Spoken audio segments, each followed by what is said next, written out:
वैसे तो सब साथी कार्यकर्ता हैं, सबकी अपनी अपनी जिम्मेवारी है। अब जो वर्तमान में जिस उद्देश्य से मीटिंग रखी गई है, वो जो 16 तारीख का प्रदर्शन है, जिस तरह आपने इलाहाबाद में भी देखा होगा, और तो कुछ कहने के लिए इनके पास था नहीं। एक शोर मचा रखा था, बिना पर्ची बिना खर्ची की सरकार रोजगार दे दिए, गरीब के लड़के लगा दिए। पहले ऐसे लगते थे, हुड्डा साहब ने भी ऐसे लगाए, भजन लाल जी ने भी ऐसे लगाए, चौटाला साहब ने भी ऐसे लगाए। हमने ईमानदारी से लगाने का काम किया है।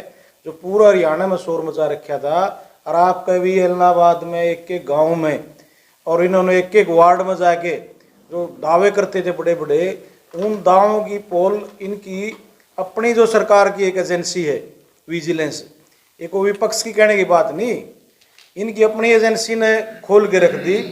जब इनके अधिकारी को करोड़ों रुपए के साथ HPSC जो एक विद्यार्थियों का मंदिर है, जहाँ से सबसे बड़े पद, चाहे वो SDM का है, DSP का है, ETO का है, तहसीलदार का है, जहाँ इन पोस्टों पे नौकरियां लगती हैं, उसके कार्यालय में करोड़ों रुपए बरामद हो गए।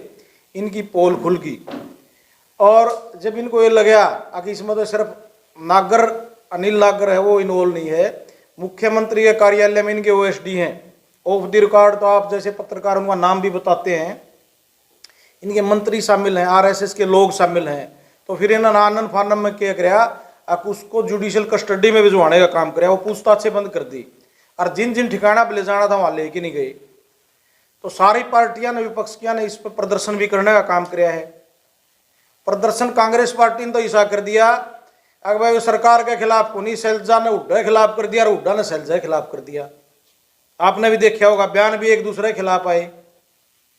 हुड्डा साहब ने कहा अगर मैं तो कलरका का घेराव नहीं करता, फिर वे अपना दीपेंद्र क्यों भेज रखा है, नहीं करता तो जब सारा इंडियन नेशनल लोकदल के नेतृत्व ने इनका तमाशा देखा, तो अभय सिंह चौटाला के नेतृत्व में मीटिंग हुई, उसमें निर्णय लिया गया आने वाली जो 16 तारीख है, उसमें जो हमारे भाई करण चौटाला है, अर्जुन चौटाला हैं, युवा के प्रदेश अध्यक्ष हैं सरजीत संधू जी, हमारे छात्र विंग के हैं अरविंद गोस्वामी जी, इन सारे युवा नेताओं के नेतृत्व में हजारों की संख्या में वहाँ HPSC के सामने जहाँ प्रदर्शन करने का काम करेंगे प्रदेश के छात्र और युवा। वहीं जो डिग्रियां की कापी हैं, फोटो कॉपी, हजारों की संख्या में करण और अर्जुन के साथ साथ सारे जितने भी युवा वहाँ पहुँचेंगे, उन फोटो कॉपियों को जलाने का काम करेंगे और एक संदेश देने का काम करेंगे पूरे भारतवर्ष में।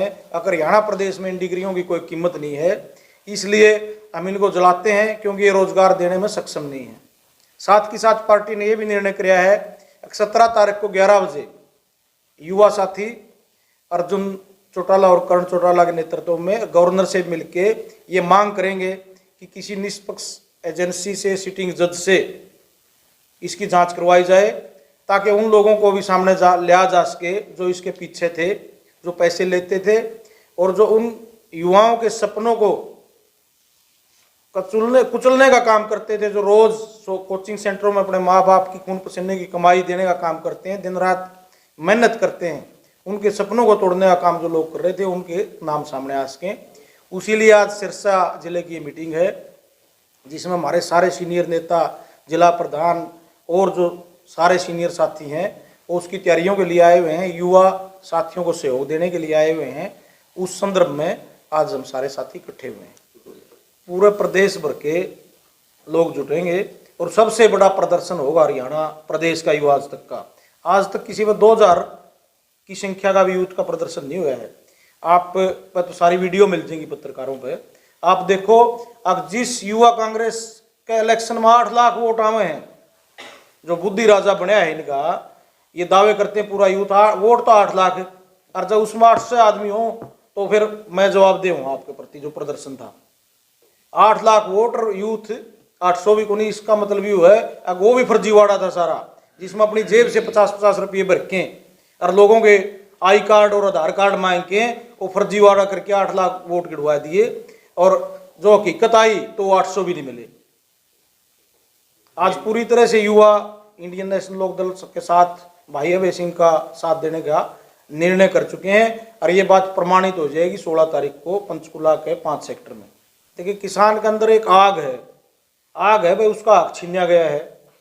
आज कर्जे के नीचे दबा हुआ है और उसको कोई रास्ता नजर नहीं आ रहा। और जो नारा दिया गया था अगर 2022 तक आमदनी डबल कर देंगे, वह 22 जब आती दिखाई दे रही है और आमदनी आती भी नहीं रही, तो जो ये उनका अंदर का आक्रोश है यू सामने आ रहा है। और जब तक सरकार कोई इस तरह का प्रबंध किसान के लिए नहीं करेगी, अगर आराम से अपना जीवन यापन कर सके, बच्चों की फीस दे सके, इलाज करवा सके और अपना जीवन जी सके ठीक ढंग से, तब तक ये बार बार किसी न किसी रूप में ये आक्रोश सामना आता रहेगा। ये रुकने वाला नहीं है। यही तो जांच का विषय है। मैं तो सिर्फ अपनी राजनीति चमकाने के लिए किसी का नाम ले दूं बिना तथ्य के। तथ्य जिस आदमी के पास थे वो जेल में भेज दिया।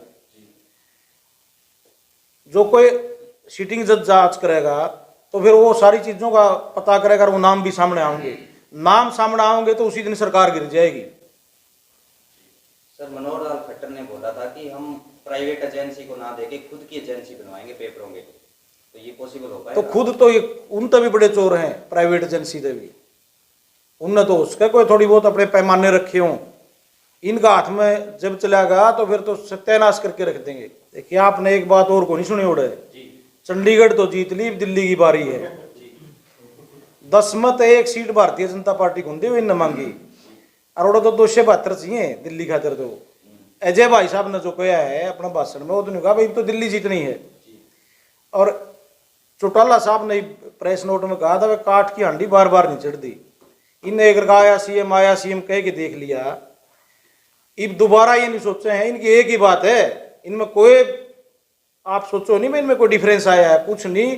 सारा लूट का हिस्सा बन रहा है, मंत्रालय बन रहा है, मंथली बन रही है। और ब्यूरोक्रेट्स में तो ये है भाई ऊपर पैसा जा रहा है। तो इनमें कोई लड़ाई नहीं है। या तो ये है भाई बुक आएगी, जिस तरह इन पहले लोग साथ लगा लिए थे, ये उनको दोबारा सीएम के नाम पर साथ लगा ले। इसमें ना तो इन दोबारा सीएम बनना, इनको तो एमएलए बन के भी लाले पड़ने वाले हैं। सीएम तो बहुत बड़ी बात है।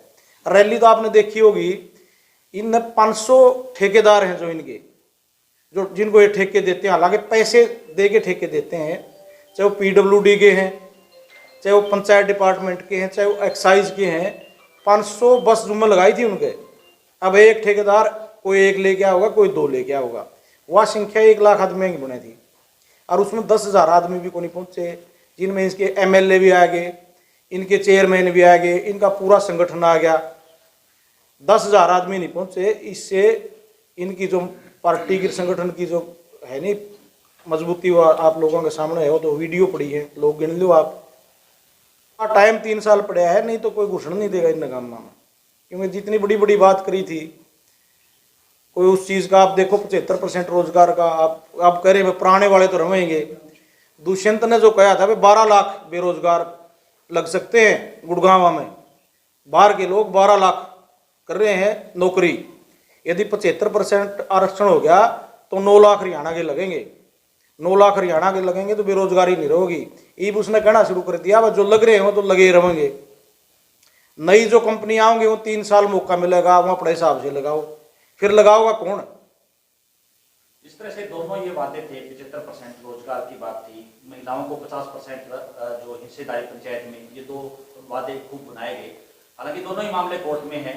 75% जो पंचायत को लेकर जो आरक्षण दिया था वो कोर्ट में है। कोर्ट ने उसमें कहा भी है कि क्योंकि सेंसिटिव मैटर है ये, और सरकार चाहे तो पुराने नियमों पे चुनाव करा सकती है। दूसरा जो 75% का जो मामला था, उसमें ये कहा सरकार ने कि हाई कोर्ट ने कि क्यों ना इसको जो है आदेश को जो है रद्द कर दिया जाए, इस बिल को रद्द कर दिया, क्योंकि ये पॉसिबल नहीं है। आप कैसे मानते हैं इन दोनों ही मामले को? ये जानबूझ के इसको डिसाइड नहीं करवाना चाहते, ताकि जो नुमाइंदे पब्लिक चुन के भेजती, चाहे वो सरपंच है, ब्लॉक समिति के मेंबर हैं, जिला पार्षद हैं, वो अपने हिसाब से अपनी देखरेख में काम करवाते।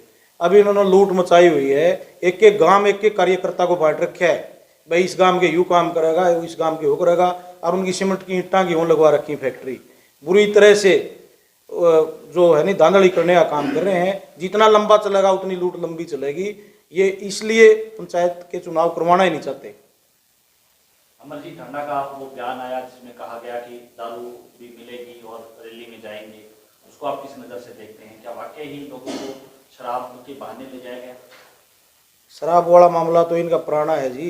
जब आपने लॉकडाउन में नहीं देखा, इनके लोग बेच रहे थे, इनने सोचा भाई हरियाणा की जनता पागल है, शराब के पीछे वहाँ लाखों लोग चले जाओगे। इस तरह के शराब में लोगों के ज़मीर नहीं खरीदे जा सकते।